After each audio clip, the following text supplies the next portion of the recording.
What's up, Young California? This is your Rose Delivery with Abby De La Rosa. We're here at G-Eazy's listening session for These Things Happen at the Lyric Theater. Let's go inside. Let's go see what the turn-up's about.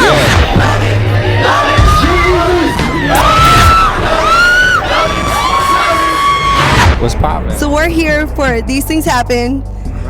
What things happen? What things happen? Everything happens, man. It's like when you wake up that morning after the gnarliest night ever in your life, and you're just like, these things happen. Like, it happens. What can I say? Like, it's just that kind of attitude towards life. Like, we're young, we're on tour all the time, and we're just like, fuck, like, shit happens. What can I say? So you got to give us an example. What are the G-est things that have happened? I can't even tell that shit on camera. It's not even safe. What I'm gonna tell on camera is that kids' dreams come true, and these things happen. At the end of the day, it's like, I've been making beats before I was rapping, since I was like 12, 13, growing up in the Bay, and I always had this vision of like, if I'm gonna do it at this scale. I'm not just gonna do this shit on some homemade shit. Like, this was always like, this is my dream, and you know, we just worked at this shit and built it, and now we're here, you feel me, and these things happen, you know? What do you think is the difference between this project as opposed to any of your other projects? Every album I put out, I always wanted to take that time and really like put the work in, the attention to detail, and put out the album I wanted to put out. You know, like every song I wanted it to be on point. Like, make 30 songs so you could cut it down to the track list.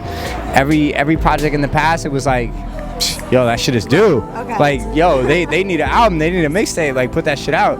And this one was like, yo, all right, you know, we have a second, let's do this shit right. Okay. And we, you know, every time we thought it was done, we went and worked more. Every time we thought it was done, we went and worked more. And it was just like, this is the album I wanted to make. Features?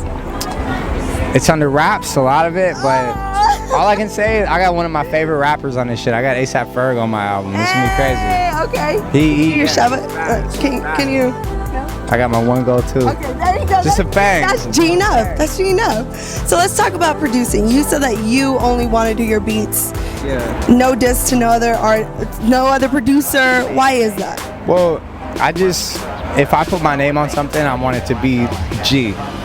So if it's a G song, I want it to sound like, you know, so that's why I always wanted to produce my own shit. But with this album is the first time I opened up to working with other producers, other talents. Like, people are doper than me at different, you know what I mean? So it was me opening up and working with different producers on, you know, on basically every song on there. Why the change of heart? It was just like, yo, I can do this much on my own, but if I work with other talented producers and musicians, I could do this much. G-Eazy, Abby De La Rosa, that was your Rose Delivery. Young California, King say. Shout out Young California, man. They've been holding me down since day one, and that's real. Young California.